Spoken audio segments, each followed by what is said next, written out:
It's time for the big conversations, telling stories of movers and shakers, of industry giants and daring professionals. It's time for the conversations that change your perspective on life. The kind of conversations that shape entrepreneurs and move careers forward. If you don't know where these conversations are found, we are sending you a GPS. But if you're listening to this voice right now, you are here. Welcome to the Growth Podcast. This is the GPS. All right, welcome to another exciting episode of the Growth Podcast. This is number, 57. Episode number 57, hoping to stop at 100, but we'll see how it goes. We continue to have very insightful conversations. Grateful for your support. Hasn't been an easy period, but we still keep showing up. And talking about showing up, today on the podcast, or should I say this week on the podcast, we have someone who has been in the media for a very long time. They have built a legacy in media. I think this is where the word veteran comes in. I don't know if you've ever been referred to as a veteran. Veteran broadcast. Yeah, I think it's coming. It's catching now. I think about 2 people have said that. Oh, the veteran. Yeah, I said veteran. I'm like, no, this Frank to me. He's like the only one remaining.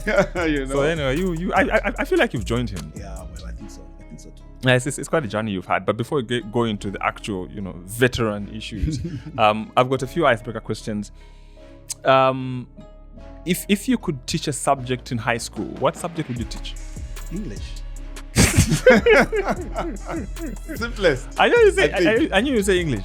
Okay, away from English. What else would you teach? English. Don't say civics. I know. Sheesh. Interesting. I think social studies actually. Social studies. Yeah. Okay, those are the simple ones. Why not physics? No. First of all, I wasn't even good at physics.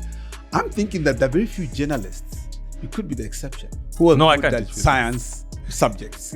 I think if you're a journalist, you are more artistic. So you don't want this mathematics, this science, chemistry. Yeah, you like the RA. Yeah. Anyway, my other question: what are the 3 items that you feel like are must-have items in an office, except a laptop and a phone? Except a laptop and a phone. Like this must-have. Yeah. In the office. Well, for me, because of my long working hours, I have to have a fridge. Okay. I have to have a kettle for my tea because I am a tea and coffee guy. And I have to have a printer. Okay. So very basic. It's pretty smart, eh? Yeah.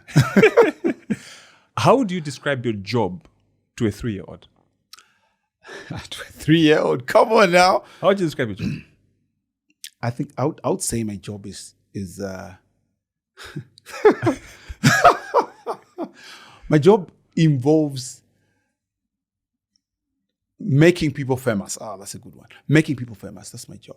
I was going to say talking to people, but he would be like, but we're talking. Are you working right now?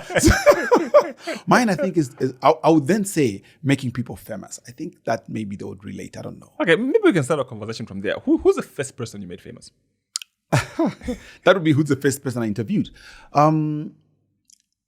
Okay, firstly, there was radio though before I moved to TV. So radio, in truth, I don't remember my first guest. On TV, I do.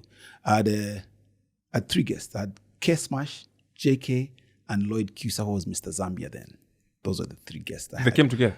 They came together because Smooth Talk, one after the other. And my first guest was JK, actually. No, my first guest was K Smash. Then Lloyd, then JK, because I was ending with music. So K Smash was my first guest. I don't think he knows that.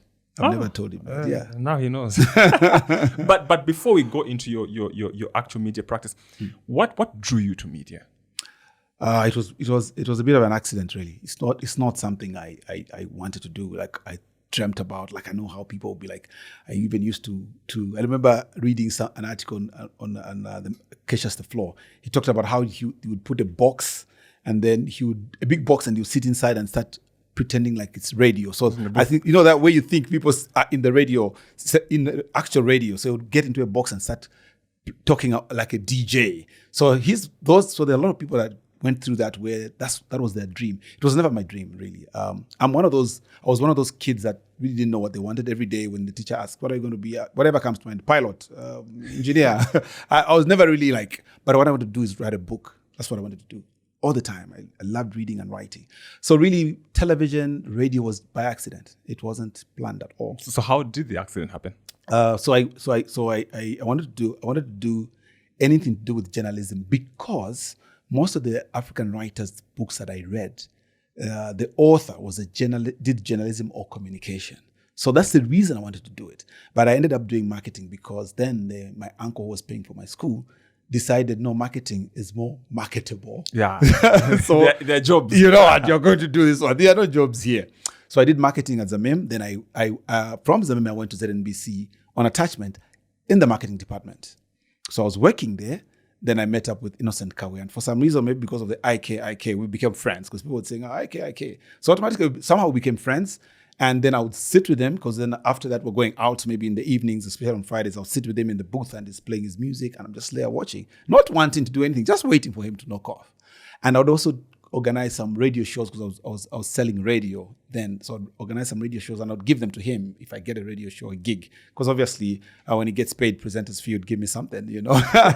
So I never really became interested in what happened is that whenever he goes out, because obviously he was a very popular guy, so he would get phone calls, guests, so he would go out and say, you know what, after this song, mix this one. So I'd be mixing. And then feeling the idea of mixing songs, like he tells me to mix this one, I'm like, no, I think this one sounds better. This other one, I know this song, and I put that song instead and I play something else. He didn't mind. So that's how I started liking radio. And then there was an opportunity for short story reading, which was a program that he used to do. And I used to listen to a lot of short stories, even in Mongo. Then it wasn't him, it was somebody else when I was in school. So when I came down to Lusaka, I would hear of him reading, doing short stories. So when I asked him, he says, I've got too many things on my plate, but do you want to do it? I'm like, yeah, but I am not a journalist. He says, do you know how to read? I'm like, of course I know how to read. He says, well, it's just reading. It's not being a journalist, it's reading.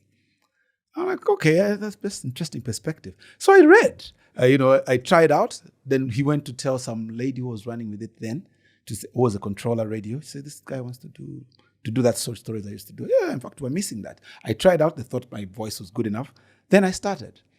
Then Doris Mulenga said to Innocent Kawe, Innocent, you don't do short story reading anymore. I've listened to the show. It's not you, but I've never listened to it to the end. But I like the guy who reads. He's got a good voice. And I was right there. Then he's like, it's this one. It's you. I said, yes. Then he says, in fact, he wants to try out for radio DJing. Then she says, well, why isn't he saying it himself? And I'm like, yeah, actually, yeah, I want to try. I was just joking. He says, okay, you should. And walk away. And he's like, yeah, so tomorrow let's do a demo. Demo about what? About DJing. I'm like, no, man, I'm not a DJ. I don't want. DJ is about voice. She says with a good voice. So it automatically already 1 foot in there. I'm like, okay. Then he gives me some songs and he says, you know what, this is the kind of music she likes. You do the songs that she likes. I remember the song was Malowe by Jabu Kanyile.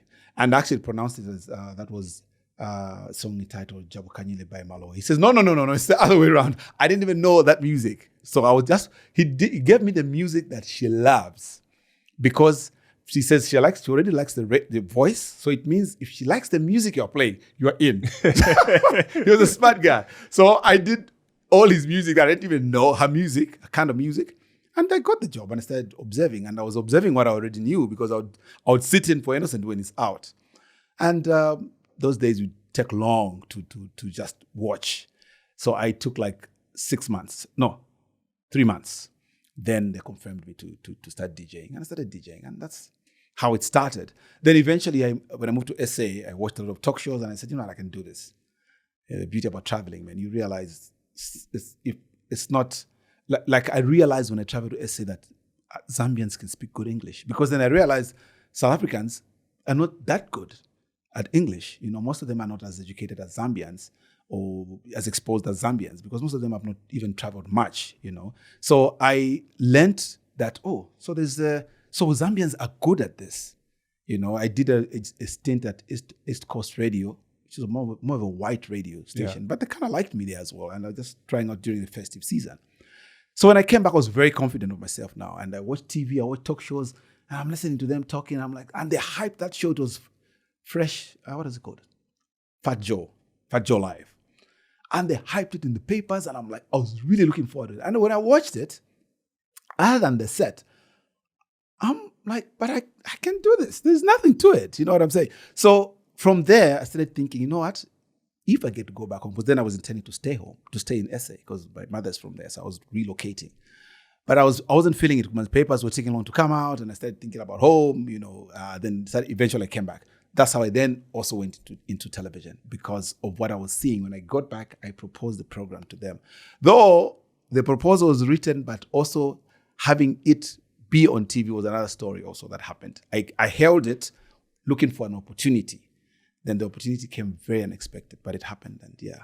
How long between the time you pitched it and the time it actually went on TV? No, the pitching was immediate.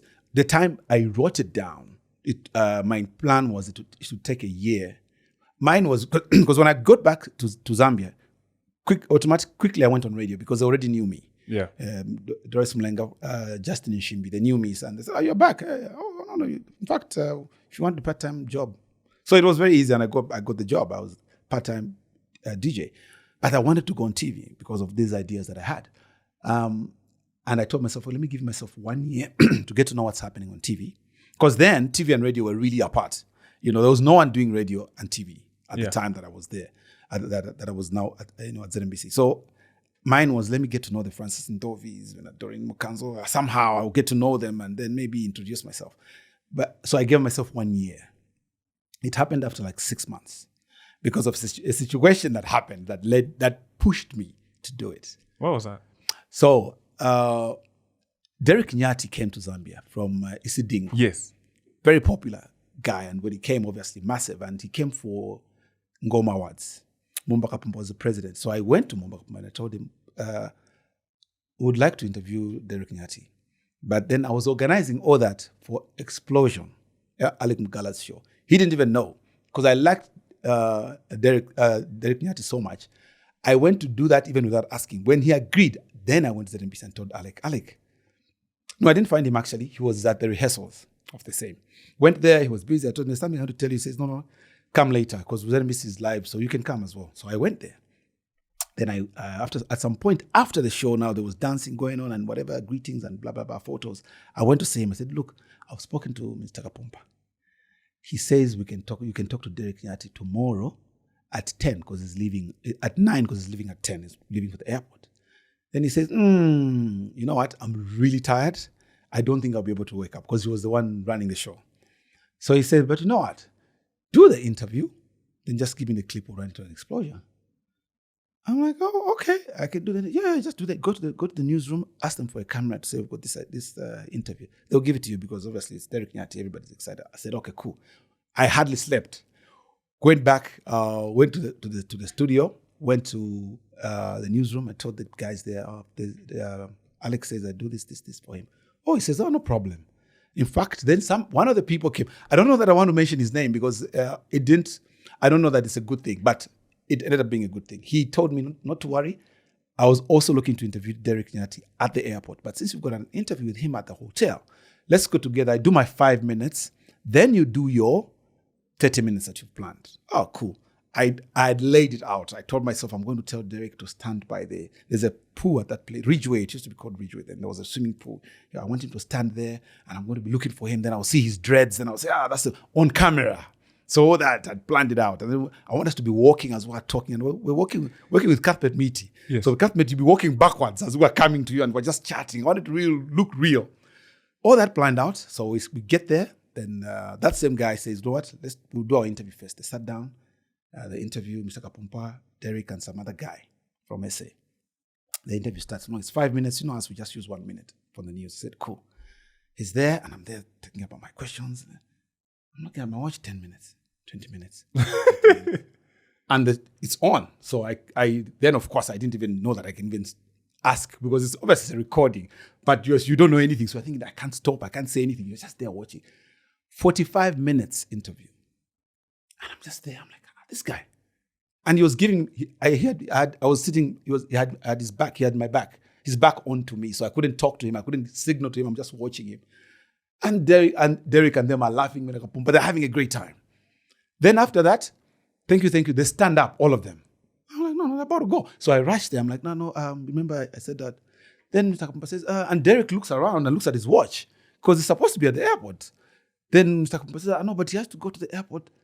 Then that guy says, they can still use this same material. It's the same TV station. Oh, yeah. Then Mr. Kumpa says, oh, yeah, besides, you was at NBC. And that's how they walked away. I was broken. I'm like, what? I never even said hi to Derek. I just looked at him. He jumped in the car. They went and we started off.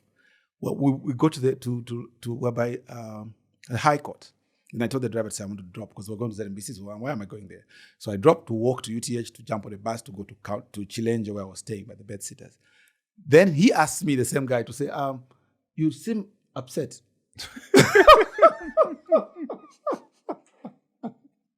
I'm like, yes, I am upset because we agreed. He says, no, but you see, they were in a hurry. I'm like, no, they were not in a hurry. You took 45 minutes. You said you're doing 5 minutes because the news only needs a minute. No, but it's okay. They can still use. I'm like, that wasn't the way. I didn't want to sit down. It's entertainment. No, sorry. And that's how they went. And I went back. And I told myself, because my wife, I was telling her, you know what, I'm really, really disappointed. And she said, yeah, and she's like, but that show of yours, I'm like, no, look, I don't know those people yet. Afterwards, I sat to myself, I said, these people I'm waiting to know. Maybe let me just go to TV and approach them, because if I had my show, I would have had Derek on my show. That's how I went to TV, to Controller TV, and told them I've got an idea for a show. What is it about? Can you put it in writing? I said, no problem. I didn't carry it. I just went and picked it up, changed one or two things and brought it. She says, oh, this looks good. Are you ready? When can you do it? Can you do the demo like next week? I'm like, yes. Okay, go and prepare for it, but come and see me tomorrow. She went and told whoever it was, because apparently they were looking for local productions because there were too many foreign programs. When I got back, she told me, you know what? Everybody's excited about this. We don't have something like this. We've got Frank Talk, but not anything that's youthful. Oh, okay. Did the show, the demo, and they said, do it exactly where you've written it. You said you have an audience, you have different people from different walks of life. Do that. That's how I had K-Smash, had Mr. Zambia bodybuilding, and had JK music. So very, very varied. So I had that first production. I did a demo. Then I did the actual show with the same guys. That's why I know that the same people that I interviewed the first time. So that's how it happened. All because 6 months before the time I planned, because of what happened. So even there's a time I was angry with that person. Every time I look at him, I'll be upset. And in the end, I'm like, but what am I upset about? Because it's a reason that I've actually started. Or else, I wouldn't have. Maybe God said, you know what, this guy is ready. He's still waiting for what? Can you just go ahead and start? So for me, I believe that was a moment for me to move. And I think I've had those moments in my life where something happens that is deemed bad, but at the same time I realize, but it's an opportunity to get running with things. And that's how that happened. So I'm always very grateful for that moment, in as much as I've really never said that to that gentleman. He left, he went out at some point. He's back now, and I'm really hoping I'll find a chance to just tell him, so do you remember this? And I'll tell him, but that's the reason I started. Wow. And what year was that? That was 2001. 2001. That's when the show started. So we're looking at what, 21, 22 years? Yeah. 22 years of Smooth Talk. What has kept it going? Because we've seen, I won't even tell you how many TV shows have started and died, or others have even died before they started. The consistency. Yeah. What has led to that? Firstly, I think that this is what I used to think firstly of the show itself, but I guess it has rubbed off to everything else. For the show, really, for me, what used to excite me is getting to know people. I think if you're going to host a show, like even this one, you must love people. You must love people's stories and how they get by certain things. I think everybody has got a story. Everybody's a book that you can read. So I feel so privileged to listen to people's stories of how they achieved, how they failed and tried again, and this happened. And after I do a certain show, there are certain shows when after I've done it, even just the people took those days writing and maybe even calling. These days it's instantaneous because you get it on social media. Just that where people are saying, look, I've been inspired by that guest that you brought. Thank you very much for bringing that guest. For me, that inspiration that people get is what I get. I get inspired almost every Friday by people's stories. And also what I started doing is that I decided that to learn the rules and bend them a bit. The rule, obviously, the journalism, and I'm glad that we've just done that, you and I, is that the rule is you sit down and you say, this is what I'm going to ask you, this is how the interview is going to go. That's a rule. I stopped that rule a long time ago.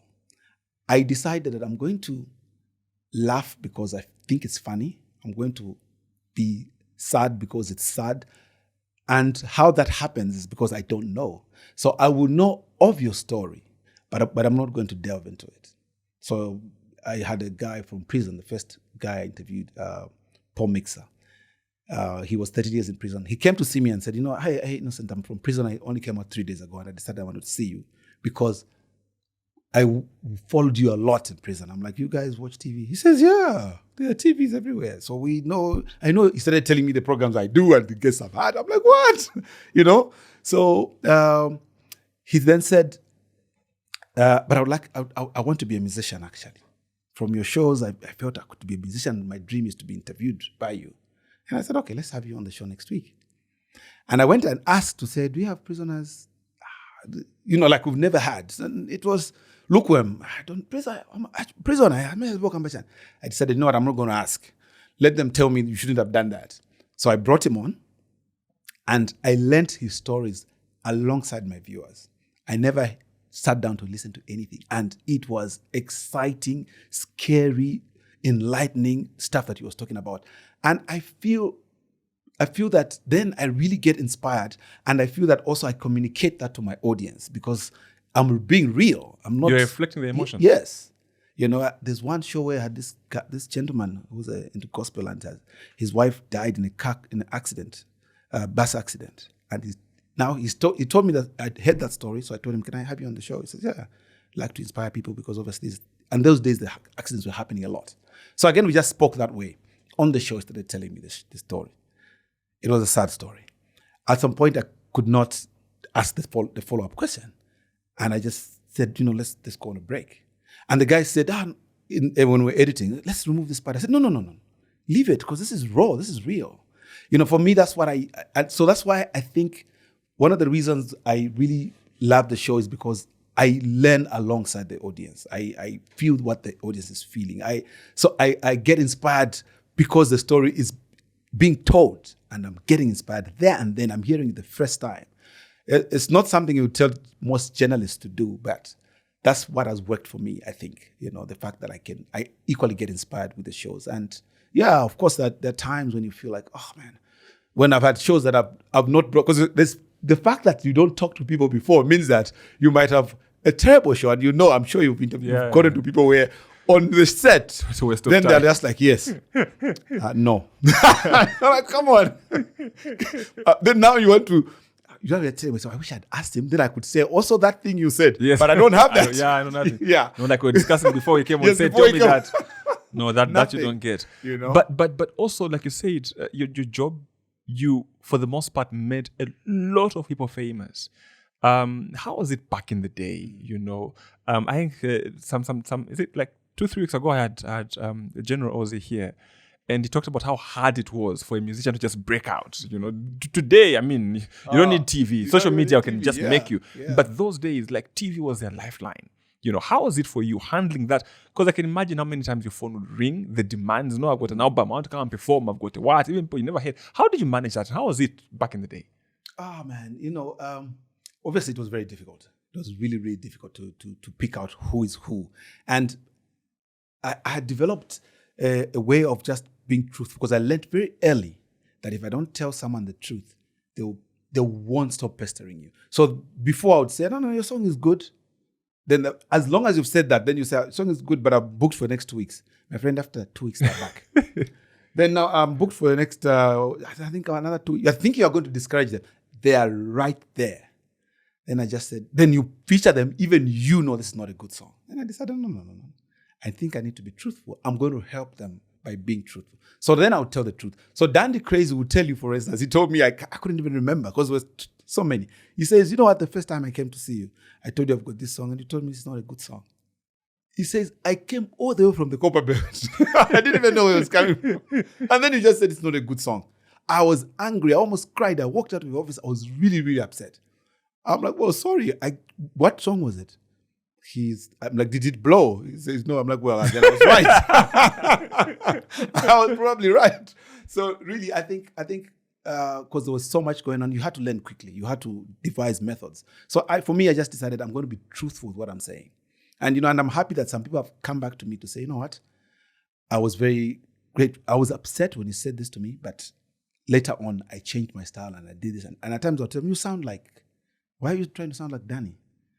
I know I'm not sounding like that, Danny. But have people told you that, yes, well, you're singing for the people. If people think you sound like Danny, you probably sound like Danny. So change your style. So I was just blunt. That's how I got by. So you had to be truthful, else the door would be knocking every single day. It doesn't stop. So you have to be able to just be truthful and tell them, this is not nice, this is good, and plan out to say, okay, you're going to come on this day. It was crazy. Some of them felt maybe they needed to pay you, do you certain favors, this industry we're in. But I was lucky enough to learn early that we are not the stars per se. I always like to say, we are like the star is like the earth, the star, the sun shining onto the earth, and at times we see the moon and we assume it's also shining, and it is just reflecting from the stars, from the sun. And so the idea really is that, for me, I feel that what I do, I get it from the actual stars. So I'm shining because I've got people that are shining on my show, not because I'm the one that's shining. So I learned that very quickly because, again, on radio, there were lessons drawn there, because there's a time that Sweet Ricky, may his soul rest in peace, used to do a Wednesday shift. Very popular on that Wednesday shift. It was his permanent shift, because he wasn't really a radio DJ. He was a lighting man in TV, but he loved radio, so they gave him that shift. So one day he wasn't available. Then I was on radio, and I was told to say, Innocent, fill in for Sweet Ricky. I'm like, cool. So I got there. Now, Sweet Ricky had his own style. He wasn't the most fluent. And of course, when you are younger, you think English is the thing. But then you realize, first of all, it's not even our language. So why are we so excited about it? But then, of course, I felt that I spoke well. I spoke better. And Sweet Ricky, with his weird laugh that he had, and the way he spoke. So I'm like, they're going to be excited that it's me on the radio. So I get on, I'm like, this is the smooth IK, blah, blah, blah. I talk around, I play my music, R&B from his Kalaluka. I'm playing R&B. 21 hours, he opens the line. So I open the line because I'm going almost doing his show. I think out of maybe 20 or 25 calls I got, half of them were asking where Sweet Ricky is. And I'm like, but I'm on radio. And hello, yeah. So what? So how can I help you? What song do you want? Where's Sweet Ricky? I'm like, well, he's not here today. Oh, okay. That's it. You don't want to request for a song? No. I just want to find out where Sweet Ricky is. That was a moment for me. I'm like, what? Sweet Ricky. People love Sweet Ricky even more than they love me. Now that confused me, but I understood. It's the medium. It's the radio. It's the fact that you are entertaining people. As long as you are behind the microphone, you will have fans. It has nothing to do with you. Well, you can add on some spice, maybe because of being smart, certain things you bring out. But as long as you are on radio, people will fall in love with you. So it's never really about you. It's the job we are doing that has made us famous. So the moment you realize that, then you become grateful for the job, as opposed to thinking, I'm the man. I think then you make wise decisions. So for me, I think that I've been grounded also a lot, because I realized very early on that anyone who gets into the radio or TV will be popular, with the girls, with the parents, with whoever, as long as you're on TV. The looks play a role, not that much. They get used to you anyway, whether you're not that good looking. In the end, guys,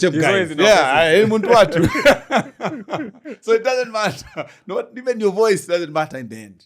The velvet voice, the way Innocent Kabwe had the best voice on radio. Then you had Sweet Ricky, who had a squeaky voice. And then there was me. I think I'm somewhere in the middle. But still, people wanted Sweet Ricky on their Wednesday, because that's their man. They want the Kalaluka songs he's playing, and not the R&B Tony Braxton that I would be playing. No, they don't want that. They want Sweet Ricky.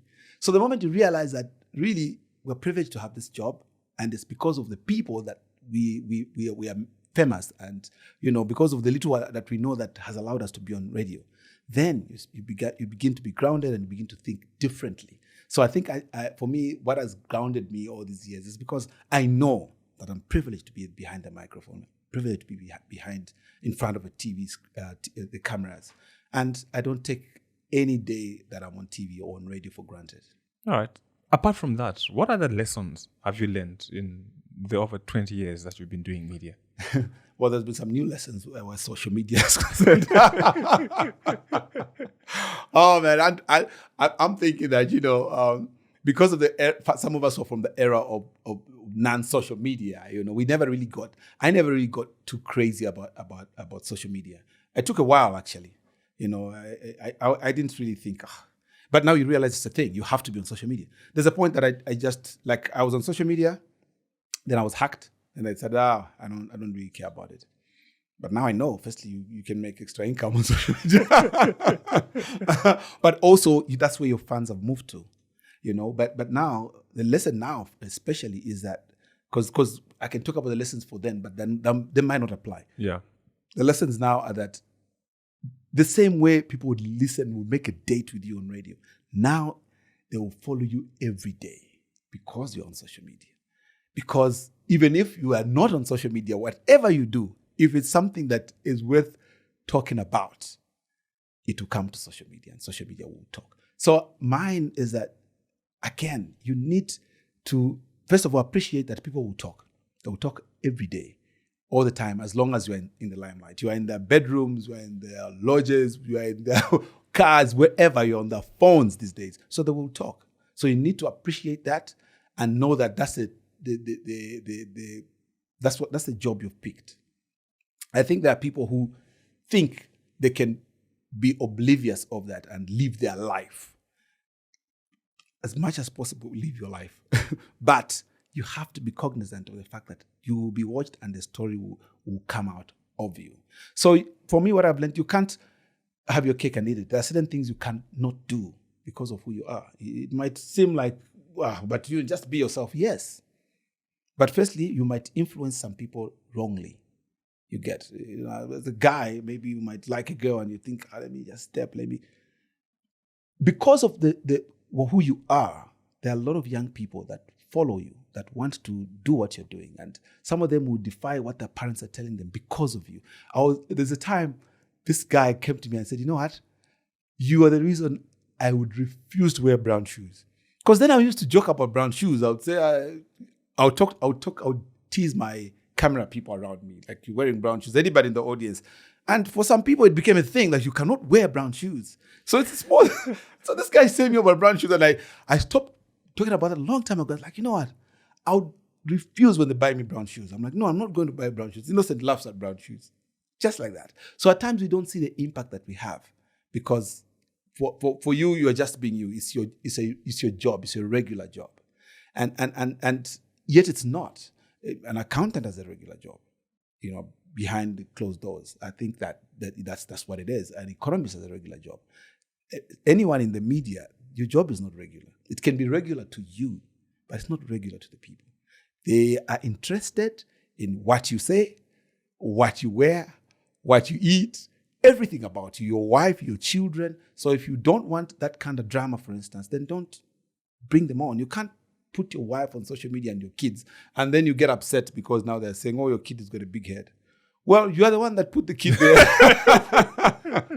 For them, so what, you wanted them to say something. They're saying something. So social media. So for me, right now, as of in comparison to then, now it's very difficult to be in the limelight. You have to really always think that you are in the limelight. So you can't drink your head off now because people know you. They will capture you. You'll be on social media. Is there okay, before I ask this question, the question I have is, you said this is a life that you chose. How do you deal with comments? Because most when I see a photo of you shared, or it's your birthday, it's your what, well, there's a good and the bad, Yeah. One of the questions people ask is, no, forever young, still looks young. First of all, how do you still look young? Maybe let's start from there. How do you still look young? Because you said you started smooth talking 2001. Okay, 2001. I was like, what? You know? Nappies. Yeah. No, not that young. Not that Yeah, young. I know. Yeah, but yeah. and like this is now 2023, and how do you still? Well, firstly, I think I was very privileged not to partake. I think that one of the reasons from what I see, and I don't have any issues with that, people that abuse, it's always abuse in everything. People that abuse alcohol especially will have their skin starting to fall. You know, you just look, you know, there's that kind of way that you start to look if you're abusing alcohol. The people who smoke, even your lips turn different. There's going to be an effect. It's cause and effect. If you're going to take a lot of alcohol, something's got to give. So I think I've been very lucky that I've never taken alcohol. I've never smoked, and I've always been a sports person. And also I started a lot of things very late in my life. I think that helped. I had a very strict brother who I didn't like very much, actually, in truth, because I felt he was too strict on me. I felt certain things I should have started doing, like he was doing, he was stopping me from, you know. But it's only later, he passed on. It's only later that I realized, you know, again, I always feel that maybe God had a way of speaking into my life and said, you know what, you are going to be his guiding angel.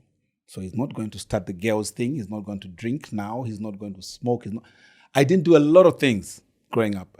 My first sexual encounter was in college, because even when he died while I was still in school, it had become me now, and I was very shy also. So to approach a girl, I couldn't, you know. But I think that I've been very disciplined, and also I got the tag, you know, where in the family I was the one to say, "Be like him. Why can't you be like him?" So now I have to live to those expectations. Even when I wanted to do something else, I'm like, but they're going to say, "Be like him." Now, if I disappoint, you know, so maybe because also, so there's a lot of that has rubbed on, such that even now my lifestyle is such that if I'm not invited to an event, I don't go. You know, and also the fact that I also don't take alcohol, so I don't need to go out to do what. So I go out when maybe with friends for a reason, or I'm going to work, or I've been invited. But I'm not standing up to just go and sit at a club. Because firstly, what am I doing? Taking soft drinks. How many can you take? you know, but also really, I deliberately take a lot of water. I deliberately exercise. It's a regime for me. When I'm watching football at home, I have that bike, you know, that stationary bike. That I watch football, because there's a time I read about something about how football is 22 fit men chasing around an inflated animal skin, while thousands or hundreds of people who need the exercise sit and watch. So I'm like, so I'm watching these guys exercise and I need the. So I'm like, no, I'm never going to watch them exercising. I'm going to watch them, but I'll be exercising. Yes. So now I exercise every time. By the time a game is ending, 90 minutes, I'm sweating and I'm going to catch my breath. I've exercised. So I don't even need to go to the gym, because those days I used to go to the gym a lot. I don't need to go to the gym. I built my own little gym. I'm not about building muscle. I'm just about cardio. Okay. So I do a lot of cycling, and I do a lot of just those kind of exercises. That's my regime. And also I stopped really eating red meat like 6 years ago, just for the sake of. I just said, you really stopped? Yeah. I ate a lot of it anyway in Mongu. When I was growing up, that's what you eat. You eat fish, litapi, and meat, cows. That's what you eat there. So it wasn't a difficult decision, because I love chicken, you know. So I said, I can do all with this. Only thing I realized that we're with my wife, because my wife also followed me. Then we decided, no, you know what? Let's buy meat for the kids, because now they're not, they need the protein. There's a funny story I read. This woman who had a husband who, like, you know, I think because the husband stops eating meat, then the family stops. Yeah. And they like religiously get used. They don't complain. Yeah. Then one day the kid had an emergency, so she tried to call the husband, couldn't reach him, went to the school. I found him. Meat. Oh, no.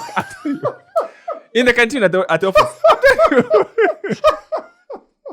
So as I asked you, do you really I'm telling you, it was a story on social media. Wow. When I find it, I'll share with you. Yeah, Goodness. it was a very kind of story. But so you said that back in the day when you're doing smooth talk, people used to come to you. Did you ever have a guest that you really wanted and struggled to get? I don't think so. Those days. No. Unless, like the time I had Anna Mwale, because she was in and out. So I would hear she's in the country those days, because there was no way you're going to talk to her like now while she's in Germany. So to just get her on the show was very difficult. So those kind of artists who were not in the country, yes. But no, man, everybody was coming for the show. It was the other way around. The moment the show hit the screens and couple of months, maybe 3 months later, everybody was coming to the show. You know, it was just the show that was there. So really, it wasn't difficult. It was difficult to find space for some people. Some people would feel you don't like them. So you had those kind of silly arguments. Yeah. You know, because some of them feel, oh, because you think that one is bigger than them. You know, artists have got egos. So you'd have all those issues. Those are the issues I was dealing with. Not failing to get people. The only person I really remember was Anna Mwali. Also because she would come and go. The other time she came and we spoke and she said, okay, Innocent, I'll come. Then she said I had an emergency and I'd already started talking about it. Then she left and she never came. That time she never came on the show, but she did. I've been interviewed her like 2-3 times now. But yeah, but in truth, no, it wasn't the issue. How long do you see yourself doing the show? Do you want to end at 25 years? No. Years? No. No, man. I'm thinking maybe like 2 even. 2 years from now. Yeah. Okay. Yeah. Having been in the media for so long, and obviously nothing beats experience. And I always tell young people that you can't go into a field and automatically expect to be better than the people you found, you know, in that space. What have you seen with young people in media, for example, those that are just coming, those who've been a bit around for some time, the mistakes that you say, this, if you keep on this path, you're going to crash. Yeah. Okay. I think now because of social media, people, you know, at times when those days, you don't even know how big you are, you know, how famous you are, till maybe you take a trip outside the country, well, not outside the country, outside Lusaka, then you're like, everybody's saying, then you realize, oh, okay. And also for those that take alcohol, I would see that because of when they go out, everybody's buying them alcohol. Then they get back, they start to think, to take themselves that way. So if you have a lot of young people who, because they are stars out there, they think they're stars inside, their workplace. But there, they came looking for a job. Everybody knows their story. They're not stars in the building, but there are a lot of young people who feel that way. They start to act that way, the way they are treated outside. And usually, once in a while, I've sat down with some and I've spoken to them, you know, depending on how receptive they are. Good thing for me, most of them will listen to me. But of course, we've got one of those that, some of them that felt, what are you telling me? Even some artists, there are those that, you know, I've spoken to before and you could tell they're just listening because they know everybody respects you. They're pretending to respect you, but they go and you realize, there's nothing they had. But the biggest challenge for now, for most young people, social media, it gets to them very quickly. They get to realize how big they are very quickly, you know, and that gets to them. I think some of us back then, we realized how big we were when we're really big, because we're hardly having the opportunity to go out and mingle. So we felt we didn't know. So now social media blows you up such that you really begin to believe. So you don't respect your supervisors because you talk about numbers. Some of them don't even. I was talking to a friend of mine who runs some station, and he was telling me, I've got these guys that are very, very brilliant, and I've told them about going to school, and they feel that I'm trying to just step in piece in their lane because they are bigger than him by way of numbers. You know, this game of numbers that we're in now. Yeah. As long as you got the numbers, followers. Yes, then you're bigger than the next person.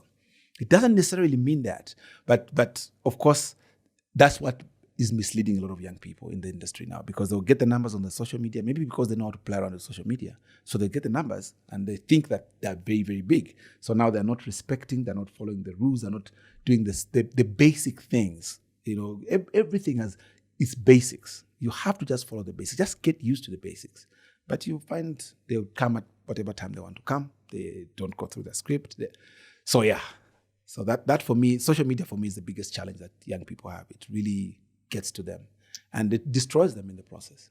As a leader, obviously you do manage talent, and for many people I think that's one of the biggest problems. You find that you manage these people more like football, right? I mean, you've not won anything. You get a point. And you go to Real Madrid. This chap has got 5 Champions League. Yeah. You got nothing. You get a point. But you have to manage him. Yeah. The same works also for people who are talented, people who are famous, the numbers people like you mentioned. How can you better manage them? Because also at the end of the day, like you said, tomorrow your page is hacked and then what? You get a point, right? How do you manage those kinds of people? And also, not just manage them, but bring out the best in them. Because some people, it's like that thing where you are here, you can actually be here, but it's attitude that's the difference. Yeah, it's How always do you attitude. manage? Because also as a leader, it's you helping this guy reach his full potential. Yeah, you see, also because one of the things I would have been if I wasn't in I wasn't doing what I'm doing now. I think I would have been a teacher. I love teaching, and some of the things I do now, for instance, I go in colleges and I give talks, and I really enjoy that.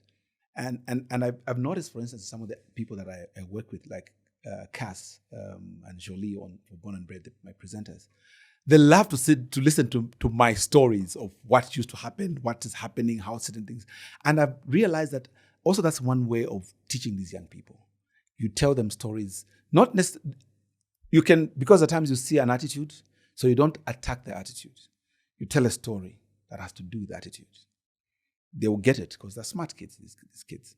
They will get it to say, I think, even me, I think I've got a bit of this. But you're not even talking to him on that score. Because when you go at them directly, then they feel attacked. Like, what can you tell me? And the beauty also for me also is that, I've got a bit of a decorated past, so most of their words they'll talk about, I've got, double what they have. So for me, I think also there's the beauty, there's a bit of respect because I've done certain things that probably they won't even do, and they want to work with me because they feel, even me, I want to do this. So there's that bit. But there are some that I've come across that I can tell, this one is already there.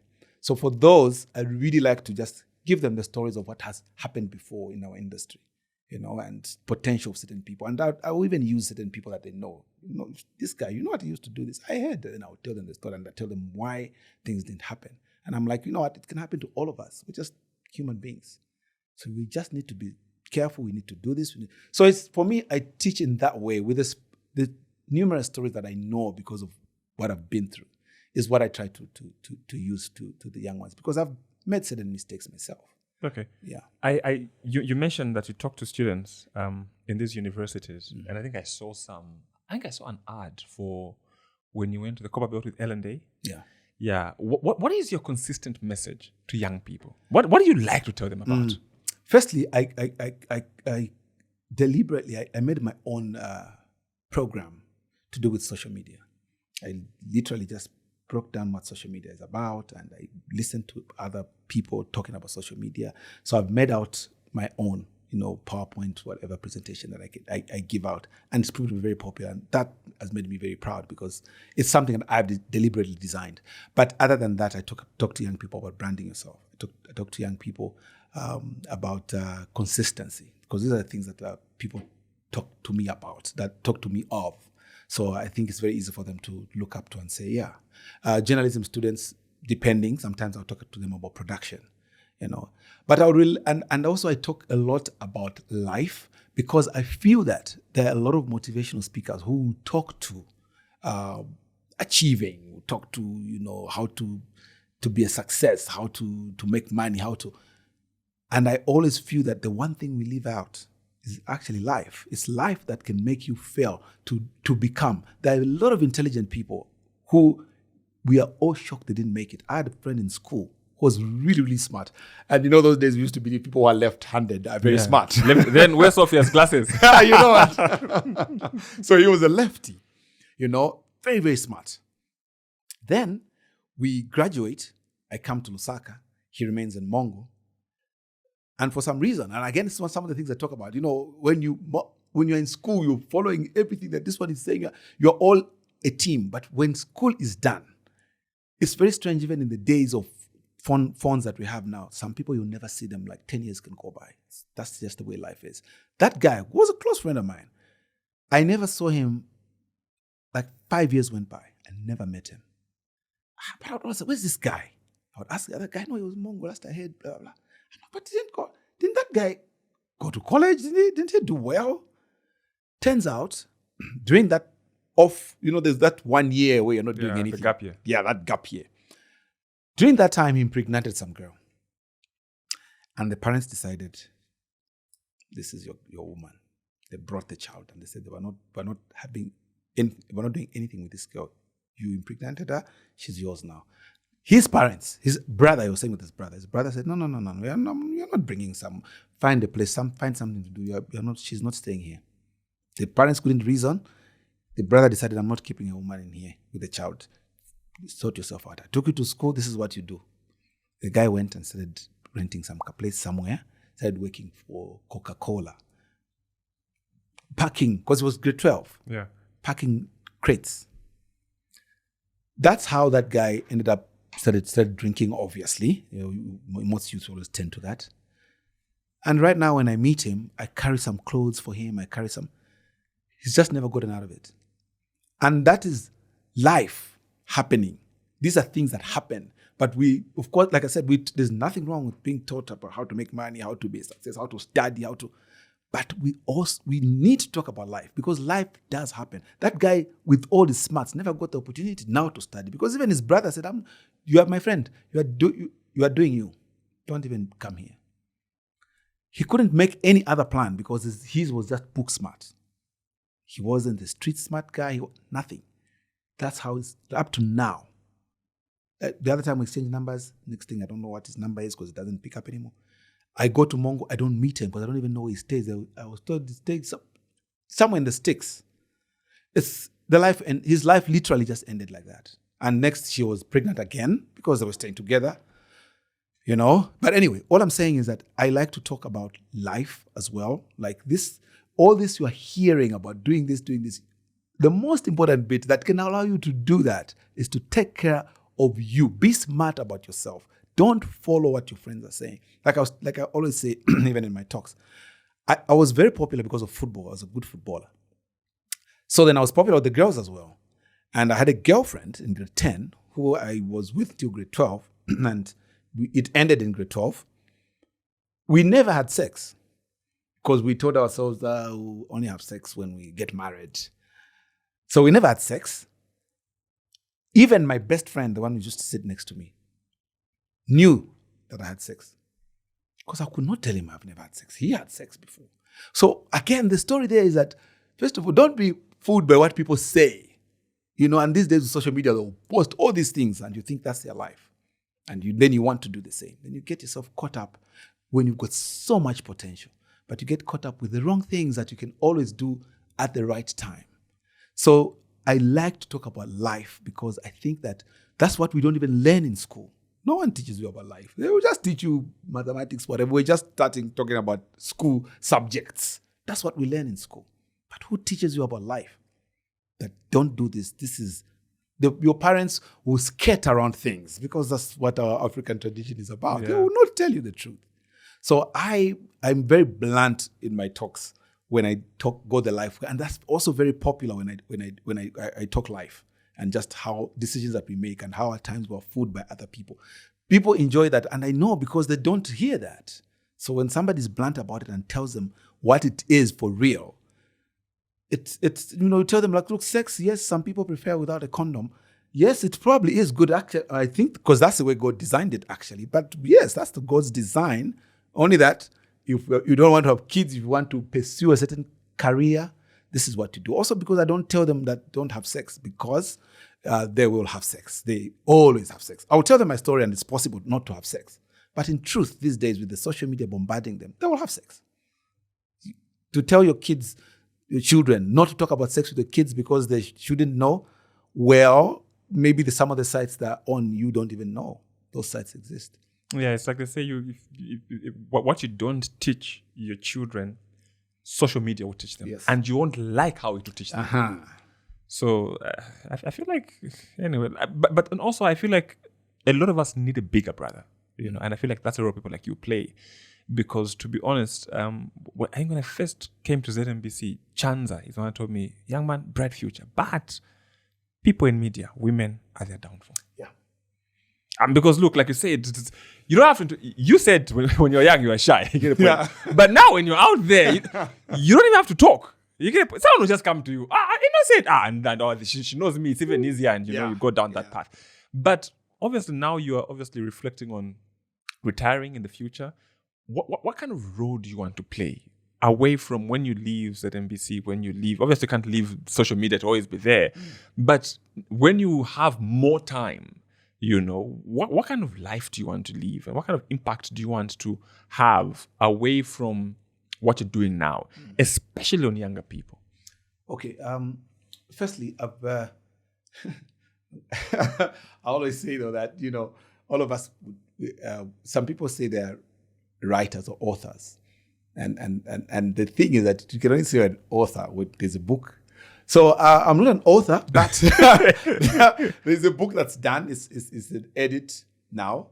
So I'm very, very proud of myself, because that's something I'd been, like I told you, that was my dream. That was my life. Yeah. So it took you to media. Yeah. So there's going to be a reverse of it all. So now I'm beginning to write, which is what I should have been doing. So I think I'm going to, my first book is done. It's just a question of launching it. Then I'm working on my second book. And my first book is really about life. It's about school life and just mistakes that we make, decisions that we make. It's nothing to do with media. The second book, on the other hand, will have a lot to do with media. You know, but again, I'm not teaching media. I'm talking about real things that happen in media. That's what the second book will be about. So I think that I'll be doing a lot of what I'm on the reverse. So I'll do my books and I'll do my talks.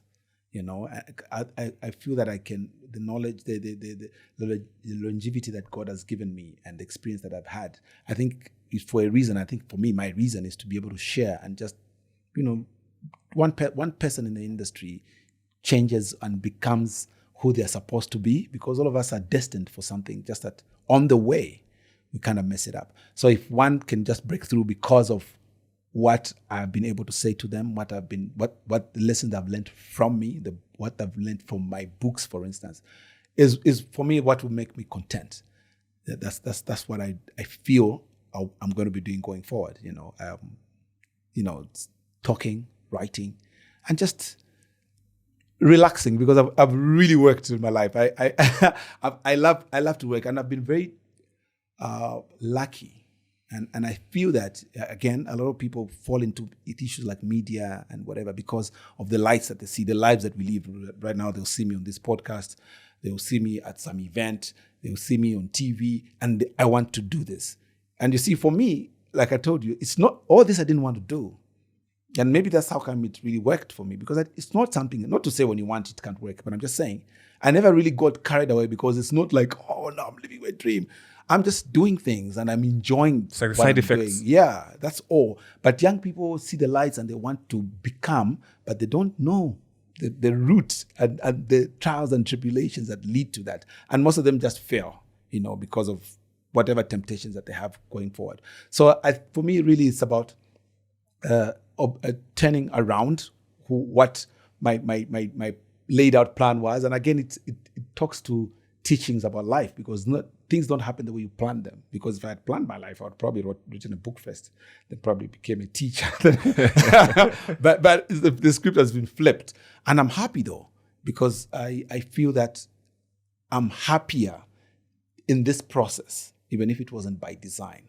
And also I'm doing what I love to do. That's the most important thing. If you can be reminded that it's payday, reminded for the work that you do, then you're in the right position. But if you're always talking about pay and stiff-faller, then you're in for the man.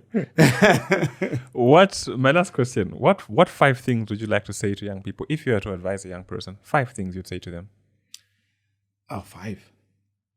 Well, man, my 5 actually would be more like 1. I think it would be discipline. Whatever else you want to do, anything in this world, it's really about discipline. Because all that you want to do, all of us will wish the same and will try out. The only way you're going to succeed is just discipline. And it's vital now, again, because of social media. And we can't run away from that issue. It has to be talked about because that's where we are now. We're living on our phones.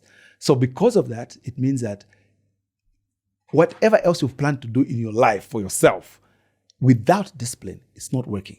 And now discipline is cardinal because there's so much going on. That's why we have young people now. You know, there's a site. I was shocked. So some guys, my barber is doing my hair. And then he's on the phone. Then he shows me something. It's a group, WhatsApp group, which is a hookup group. So how you get into that group is by knowing somebody who knows somebody who's in that group. And you're put in there, and they're just young girls, some of them 14. Turns out that who renting these small apartments or wherever they are, they'll just, if you're interested, they'll send the details. But they're posting photos of themselves. It's that crazy, the world we're living in now. So that's just one thing that social media can do. So imagine you want to become an engineer. You want to become whatever you want to become. You want to be your parents to be proud of you. Then that hits you. And because you're human, you're a guy, and guys are like, they say a man is like a boy. A man is like a boy in a candy shop. They'll pick all the sweets as long as they're wrapped differently. So you're bound to fall into that trap because of maybe your makeup as a man. Doesn't give you the right to. It doesn't mean you should. But for you not to, you have to be disciplined. So everything for me in life that you want to do, discipline is the thing that will make you achieve. Without that, you are just as ordinary as the guy walking in the streets. Thank you very much, Smoothake. You have an event on the 30th of September. Yes. I'm excited about this event. Also because 2016, when I did Smooth Talk Anniversary, it was 10 years then. I decided to do an anniversary for it. And I called on the guys that I started with, who are like the legends now. But even then, there were some young cats that were coming up. And I'm using their lingo now. So some of them came to me and I said, guys, we're not paying anyone. This is just me celebrating, and I'm thinking because I've been with you. No, not a problem, innocent. Hey, you've helped us, blah, blah. You know how they always will be saying that. So anyway, when that show was on, some of them came to talk to me to say, I walked from wherever to here for this show. I'm like, because I'm not having shows and music was my life, is my life. Right now, I've not been on any stage for the last 3 years. No one is calling me to even do a feature. Vindivavuta mdara manje hapa ndeni pezeka kunyumba manje madama enda kunchito nasala kona vana penango uzaka mbachani kulibe woenda kai saka mtasala kona mwana wasala naye and that was ZNBC event, so I had to remove my money, not from the gate takings, because that was going to ZNBC, my money to give them, because I called him and I talked to 3 people that night who were in similar situations, some of them covering it. Guys, so I think transport, but you can tell that things are not right, so you help out. I've been thinking, how do I help these guys? I can only help if it's my gig. I can't help when it's someone else's. Yeah. So I said to the guys, you know what? I started thinking, I'm like, what? If we did a concert and raise some money and give these guys, that would work. But now the concert was one thing. I talked to one guy. Hey, do you have equipment? These guys have stuff, they're into music. So yeah, we gathered stuff. Okay, this can happen. But the venue, very, very, very, very, very difficult to get and very expensive. Eventually, I came into contact with a company called Brandline. They said, we love this idea. We're going to help you. What I want to do is that if we do raise enough money, if the people do come and support us, some money from there, I've identified a couple of artists. They'll probably be known when we do the donation, who are going to help. Not everyone, maybe 2, because I want to make it an annual event. I've registered this Zambia Music Legends now as well, so I really want to make it something that can be annual, because I feel that these artists, because they were very happy to do that to help another artist, because they know themselves and they know a guy at a situation, man. They know, but they can't help. They don't have the money to just give. But they can use their talent. So now we're using our talent. The good thing the Brandline has come on, they're being paid also. They were willing to do it, but now they'll be paid. and we'll still get some money from there. And maybe pay. We're not giving any of these artists money because, they want to get back to their old self. So I've got money now. We're paying maybe for their rentals so that they can do other things. Maybe we're paying for a studio session because that's really their love. Even a video these days, because these days it's about videos. We pay for a video production, maybe 2, and get in the studio, do an album. That's what I want to do. To just, because this, and for me, it's because I know these guys personally. I know a lot of what happens in the industry with these guys, a lot, because they believe in me. They tell me things. So I know their struggles. So mine, I feel that this is one way that I can help, because now this money is my concert. It's my idea. So whatever money we raise, I'm calling the shots to say we're doing this with this money. And that's what I want to do with that money. As long as we can get enough to sort out everything else, whatever we get, we help out some of these legends that we have. We've got P.K. Shala's wife. Look, P.K. Shala's music will live forever, man. That's some classic stuff. But the wife is not in the best of places. She does need help, and once in a while, we talk, we help where we can.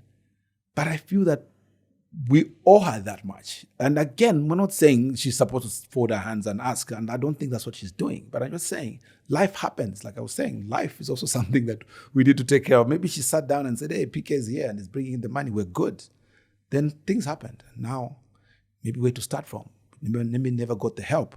So again, it's upon us to help out people once in a while. And for me, I believe this is an opportunity for me to be able to do that. And I'm hoping it grows.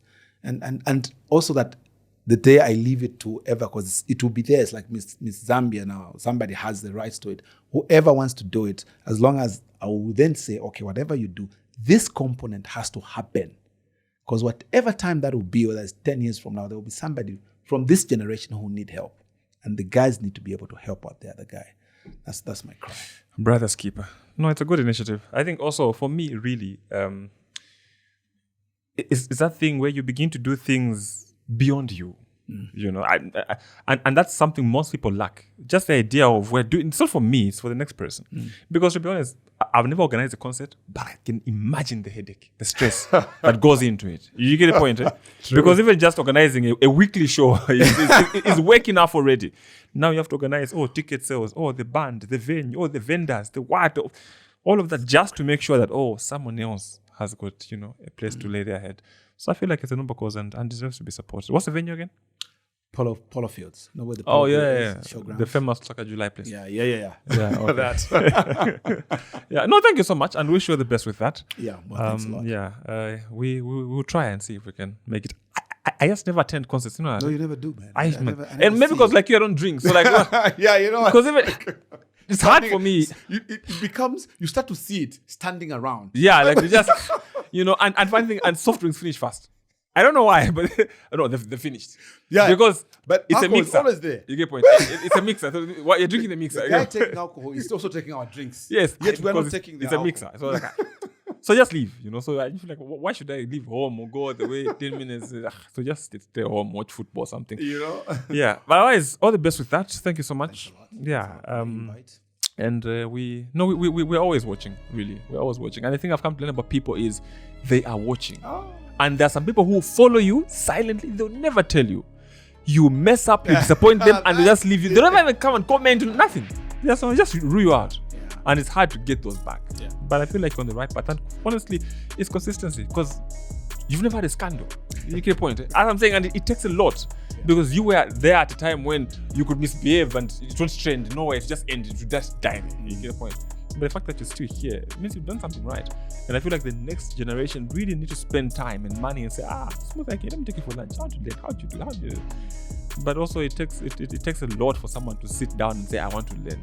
Mostly everybody thinks, I can just learn on YouTube. I can just watch a few tutorials. I can just watch what and what. Yes, it works, but at the end of the day, for me, why YouTube doesn't work is YouTube is not Zambia. You get the point, eh? It's hard for me to just watch Dangote's videos and say, no, I can. No, the environment, guys. The environment is different. You watch a guy from the US, the American dream, it's different here. So I feel like you actually need to sit down with people who actually walk the path. And I feel like also it's good that you also open yourself up and take yourself out there. Because like I said, all these concerts you're organizing, or you've got Smooth Talk, or you've got your own show, or tomorrow you're doing commentary of football, then you have to go to Unilas to go and talk to the students. Like, I'm only one human being, but the fact that you keep doing that, I mean, keep going. And obviously our prayer is that God gives you the life so that people keep drinking from your cup, So that's about that. Thank you very much for making the time. Yeah, well, thanks for asking me to come.